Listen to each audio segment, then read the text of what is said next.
organizations that give money, sometimes they are targeted for diverse students. And it's out there, you look for it. I know in Chicago we have the Black Women Lawyers, we have the Cook County Bar. All of these organizations give out money to diverse students. So with that, I'm going to transition to our panelists to see how they finance their law school education and any advice they would give to you on financing your law school education. Anything that hasn't been touched on. So let me just give you this advice. Don't be wed to any one law school. Don't be wed to any one state, city, town. You may have to choose between going to law school and leading your family. It's a choice. It's going to be okay. It's going to be okay. So if you get a full ride from the University of Iowa Law School, you go. I'm not saying it's going to be easy. You might have to cut your boo loose. It's okay. It's okay. It's okay. If he's a ride or die, he'll still hang on. I'm telling you. So you have to pick the school. I tell people this. Pick the school where you will not have to pay to the day you die for those pieces of paper. Because what you will find out is that when you're in the workforce, you're working with people from Harvard and Yale and University of Michigan and Stanford and all the rest of them.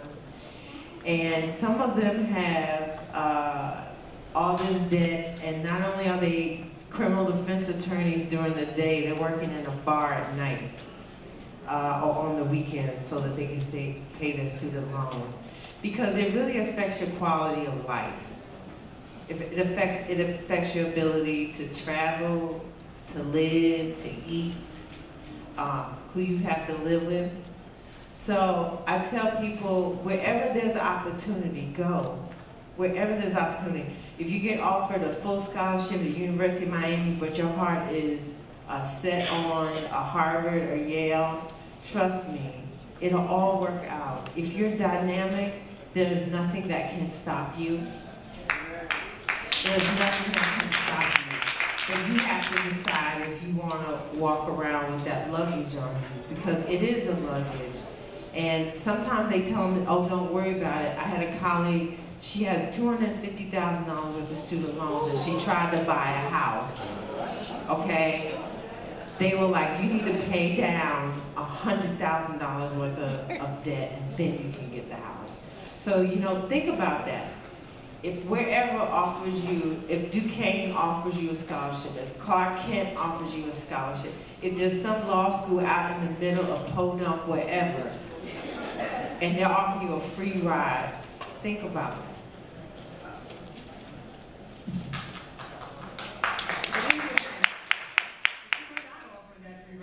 You have to take out those loans. There are other options for you, such as the loan forgiveness programs. When I was in law school, they had started talking about it, and then they finally put it together, but they didn't grandfather my class in. I know. I know. Well, the good thing for you is, with some schools and with some loans, if you make a commitment to government work or public service work for a certain amount of time, your entire loan balance can be forgiven. So it's something that you should explore, because if you find yourself in a position where you have to take out loans because the offers are not coming for whatever reason, all is not lost if you are willing to make the commitment. For me, I've been in public service my entire legal career, with the exception of one small stint in entertainment law. I'm still paying my loans. But I did not let it impact the quality of my life at all. I paid them.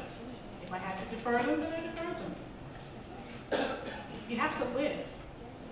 So you're not going to allow this debt, if you are one of the individuals out there who ultimately will wind up with that kind of debt. You will find other avenues which you will not let it impact your dreams. You will not let it impact the path, the trajectory that you're on. You'll carry luggage. We're strong people. We carry a lot as it is. So if it's one more bag that I have to carry, because I'm proud of that piece of paper that's sitting in my chambers. I'll continue to carry the luggage for the rest of my life if I have to. But I worked hard and I earned that degree. And I might be begging the rest of my life. I might have to.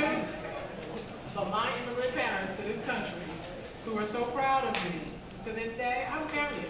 I have no problem with that. But you do have options that I didn't have, unfortunately, because of the other grandfathered in, but they are out there. You just have to do your research. And one final option around working, for me, as I was working for the Chicago Police Department, I got tuition reimbursement from the city of Chicago. Hence why I, kept working and went to school as an evening student. And also why I think I did so well, because I got 100% for an A. And less for B and less for C. And I up to 2 classes a semester, and as an evening student, I had to take 3. So that left me paying for 1 class. And I made sure that I got that tuition reimbursement. So there are a lot of companies that allow for tuition reimbursement. You might work at a law school and get discounts on your education. So there are so many different creative options out there that you can start thinking about in terms of paying. And also working, you'll have a little money and maybe you can contribute to your own education. It's tough. It's not easy working and going to law school, let me just say, but it's doable. And several of us have mentioned that we've done it. So with that, I'm going to transition back to my co-moderator.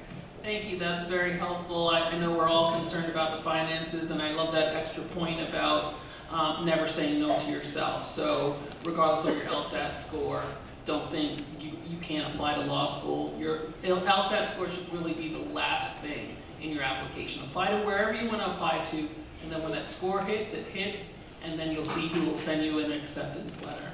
Now we're going to talk about being an attorney, the actual job. I practice in the areas of real estate, title, I do some business law as well, probate, estate planning, and recently cannabis law. So I'm all over the place, but I'm a relatively new attorney, so I'm trying to find clients in all these areas. With that said, my favorite part of my job really is giving access. So giving access to individuals who ordinarily wouldn't have the $5,000, $7,000, $10,000 retainer to get an attorney to even look at their, well, I'm a transactional attorney, but not their case, but their particular matter, their concern. So that feels good to me when someone says, oh, I went to 3 attorneys and I just can't pay what they would like me to pay, and I'll take less, but I'm giving access, and I make it up on the other end with other clients who can maybe pay more. I think the least favorite part of my job is actually doing billing. I'm at a firm, but I practice kind of like as a sole practitioner, so we're all independent attorneys at the firm, so I do my own billing, and that's my least favorite part of the job, is actually going through, counting my hours, billing someone, hoping they'll pay, being disappointed if they don't pay, trying to be a collections team all by myself. So I'm going to open up that question to the rest of the panel as far as the job, being an attorney, being a judge. What are the positives and the negatives? What are your favorite parts and what are your least favorite parts?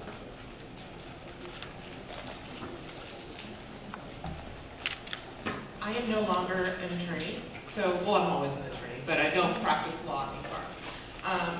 What I have is what we call a JD Advantage job, which means having the law degree is beneficial to me and was one of the reasons why the school hired me to do the job, because I have a law degree. There are a lot of JD Advantage jobs out there. You can do compliance, you can do human resources, you can do finance. There are a lot of different things you can do with a law degree that doesn't really involve practicing law. The thing about my job that I love the most is that I get to work with students. I love my students. My favorite thing is when I have a student come in who doesn't know what they want to do and they're just confused. They've never been to law school, obviously. They don't have any family who went to law school and they don't know what they want to do. And so I'm the crunchy granola in my office. And we sit down and we do our vision board, we do our goal setting, and usually they roll their eyes at me. But it really helps them come up with a plan of things that they need to do and ways that they need to build their resume so that they can reach their goals. And that's something that I love to see. And when they get finished and they're graduating and they have the job that they've wanted, something that they never even imagined that they could do, that's really exciting to me. As far as this job, I don't have a lot that I don't like about it. I really love it. When I was practicing, For me, dealing with the clients, because people going through divorces, and when you're trying to take people's kids and their money from them, they're really cranky. So dealing with that was challenging, clients were mad at me a lot of times for things that weren't my fault. But you just really have to develop a thick skin and be able to deal with different types of personalities and just understand that they're going through a really hard time. So what I really love about being an attorney is clearing roadblocks and finding solutions. I just love it when a project comes together, especially if you're in a difficult negotiation and it doesn't seem like you're going to come to a deal, but then you find the interest where everyone is aligned and you come out with a beautiful solution. They're beautiful to me. There is definitely a lot of tedium that comes with practicing law. I'll just be honest, like if you're not really passionate about your field of law, you're gonna hate those moments when you're working late at night, just going over some 200-page document. But then there's those moments when I emerge out of my office and I just do my superstar pose because I'm so happy. Like, I didn't think I was gonna find a way to make this work, and I did.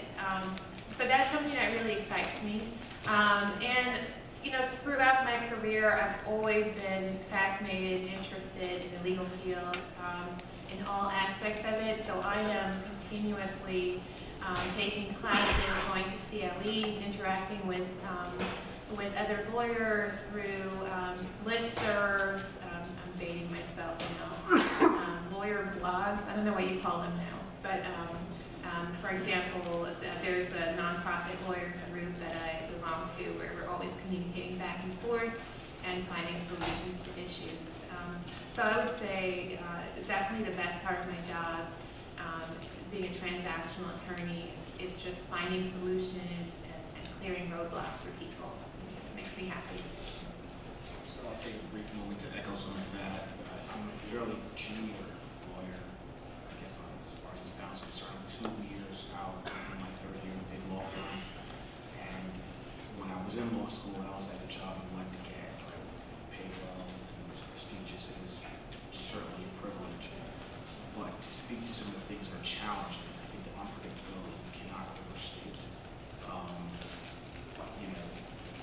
Not having control of your schedule. Can I hear me? Not having control of your schedule is something that you have to embrace at least your first 2 or 3 years. I think in any practice, no matter what size, that's definitely the case in a large law firm. So the pay is good, but they do take it back from you. You really are working around the clock, and actually you're available around the clock. So that's one of the things that can be quite daunting at a large law firm. But the access that you have to information, to high caliber individuals making decisions that impact